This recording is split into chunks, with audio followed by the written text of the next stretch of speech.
네, 안녕하세요. OBS 최한성입니다. 방송 리포트를 만드는 사람이자 어, 대통령실과 관련해서 여러분들이 요즘 너무나도 잘 알고 계시는 바로 그 일의 주인공입니다. 예전에는 어떤 행사나 모임 등에 나가면 OBS 경인TV는 어떤 방송사입니다. 또 저는 어떤 취재 활동을 해온 사람입니다. 라고 일일이 설명을 해 드려야 했습니다.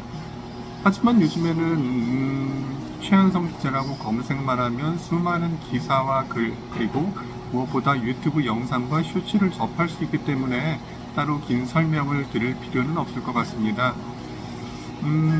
날짜로 따져보면 제가 이재명 대통령실에 출입한 건 43일에 불과합니다. 그런데 그 사이에 벌어졌던 일들이 너무나 큰 임팩트를 갖고 있었기 때문에 전 여전히 유명세 아닌 유명세를 타고 있습니다. 특히 최근에 강유정 대통령실 대변인을 고소했습니다. 여러분들 많은 의견을 주셨는데 그런 이유 때문에 이런저런 관심이 계속 이어지는 중입니다. 육설을 포함한 비난성 글들이 오고 있기도 하고요. 요즘 보니까 어떤 변호사님께서 이번 고소건에 대한 법리 검토를 해서 친히 올리시거나 기레기 풍자화라는 것을 그리는 어느 작가가 영광스럽게도 저를 작품의 대상으로 삼기도 했습니다. 다 관심의 표현이겠죠. 모두가 일개 개인이 혼자 감당하기에는 힘든 일이 분명한 것 같아요. 그래도 의기소침하지 않고 잘 버텨나가려고 하고 있습니다. 저는 대통령실 출입 전에 산업 경제 분야를 담당해왔습니다. 아이가 어렸기 때문에 육아 등을 위해서 약 4년간 내근 부서, 그러니까 국제팀에서 저희 월드뉴스 제작하는 일을 하다가 이후 약 10년 동안 주요 기업, 그러니까 삼성전자, 현대자동차, LG전자, SK텔레콤 같은 그런 주요 기업과 기획재정부, 산업통상자원부, 공정거래위원회 등 경제부처에 출입을 해오면서 취재 활동을 이어왔습니다. 앞으로도 이들 분야에서 그리고 후배의 기자들의 기사를 봐주는 데스크가 아니라 현장에서 발로 뛰는 취재 기자로서 커리어를 이어가면서 기자 생활을 마감할 수 있기를 바라왔습니다. 그런데 예상치 않게 이재명 정부 대통령실 출입 기자로 발령이 나고 대통령실에 입성하자마자 이런저런 에피소드들이 겹치면서 현재 제 바람과 현실은 많이 어긋나 있는 상태입니다. 저희 보도국장이 정년 퇴임을 한 2년 정도 앞두고 있는 걸로 저희가 알고 있는데 올해 4월 1일자로 그 국장으로 부임을 했고요. 같은 달 21일자로 출입처 인사를 냈습니다. 당시 이런 방구도 없던 상태에서 저에게 대통령실로 가야 한다는 통보를 했는데 그런 연락을 받고 무척이나 좀 당황스러웠습니다. 여러분들 잘 아시잖아요. 대통령실은 권력의 심장부입니다. 때문에 모든 매체의 기자들이 가고 싶어하는, 그러나 아무나 갈 수 없는 출입처죠. 그래서 주변에선 이번 인사를 보고 잘됐다. 네가 그동안 열심히 해왔기 때문에 이런 기회가 생긴 게 아니냐 축하한다고 인사들을 건네왔습니다. 하지만 제 입장에서는 엄청나게 부담감이 앞설 수밖에 없었습니다. 대통령실 기자는 취재뿐만 아니라 회사와 그리고 최고 권력층과의 소통의 역할도 담당해야 하는 자리인데 이에 필요한 기반이 전혀 없었기 때문이에요. 다시 말해서 대통령실에 출입하려면 그곳에 함께 들어가실 분들과 사전에 안면도 있고 서로 교감하는 부분도 분명히 있어야 할 텐데 아까도 말씀드렸던 것처럼 산업이나 경제 분야만 계속 담당을 해왔기 때문에 그런 기반이 없었고, 그래서 출입이 과연 가능할까? 출입을 해도 정상적으로 바로 취재나 여러 가지 활동들을 할 수 있을까 하는 의문이 계속 저에게는 뒤따랐습니다. 그래서 가만히 생각을 했죠. 출입처 발령 후부터 21대 대통령 선거일까지 한 달여의 시간이 있기 때문에 이 시간을 어떻게든 정기 인사들을 많이 만나야겠다고 다짐을 했습니다.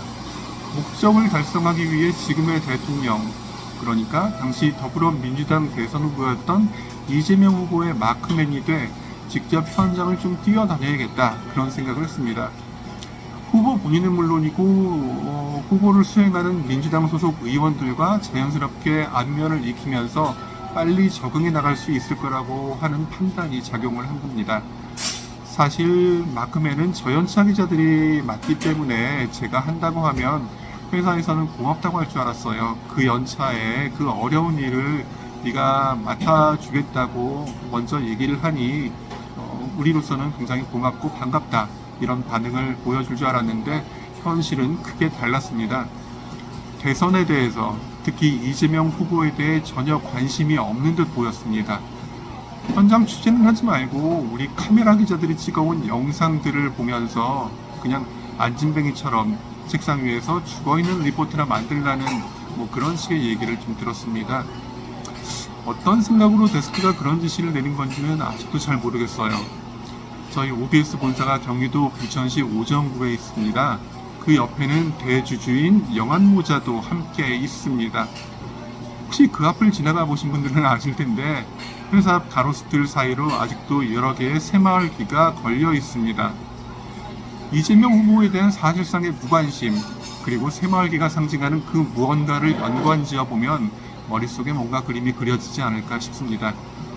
아무튼 제 입장에선 대통령실 발령 후 한 달여의 시간을 아깝게 흘려보낸 채 대선일을 맞았습니다.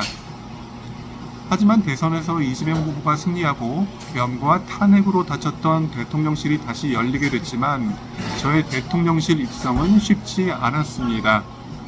대선 다음 날인 6월 4일 6시 38분 출근을 위해 거리에 서 있는데 회사 정치팀장으로부터 전화가 왔습니다. 무슨 일이지? 하고 받았는데 내근직, 그러니까 국제팀으로 발령이 날 거라고 통보를 하더군요. 대통령실 출입기자로 발령받은 후 한 달여간의 이야기를 들려드렸는데 대통령실 브리핑실에서의 논란, 그에 따른 사이버블링, 그리고 강유정 대변인 고소까지 정말로 최근에 많은 일들이 있었습니다. 특히 약 2달 동안의 일은 평범한 시민들이 쉽게 경험할 수 없는 아주 충격적인 것들인데요. 출입처에서 만난 친한 동생이 그런 얘기를 하더라고요. 시간이 지나고 다른 이슈가 생기면은 형의 일은 다 잊혀질 거라고. 그런데 여기서 아무 말도 하지 않고 그냥 시간을 흘려보낸다면 제가 뭔가 과오가 있는 그런 사람으로 영원히 인식될 거라고 그런 얘기를 하더라고요. 그래서 이번 이야기를 시작으로 그간의 일들을 하나하나씩 좀 풀어나가 보려고 합니다. 보기에 불편한 분들도 계실 테고 마음에 안 드는 분들도 분명히 계실 겁니다. 하지만 따뜻한 응원과 격려의 말씀을 늘 주시는 분들이 옆에서 계시기 때문에 용기를 얻고 이렇게 유튜브 방송을 시작하게 됐습니다. 언제까지 이 유튜브를 할지는 잘 모르겠어요. 사실은 이번 일에 대한 기록을 남기기 위해서 시작한 거기 때문인데요. 어떤 비판과 그리고 질책이 있더라도 함께 경청하면서 방송을 좀 이어나가 보려고 합니다. 그러니 다른 생각을 갖고 계시더라도 그냥 욕하지 마시고 따뜻하게 바라봐 주시면서 여러분들의 말씀 주신다면은 항상 잘 듣고 그리고 되도록이면은 피드백을 드릴 수 있도록 노력하도록 하겠습니다. 그러면은 저는 다음 시간에 그 뒷이야기를 갖고 다시 찾아뵙도록 하겠습니다. 오늘은 여기까지입니다.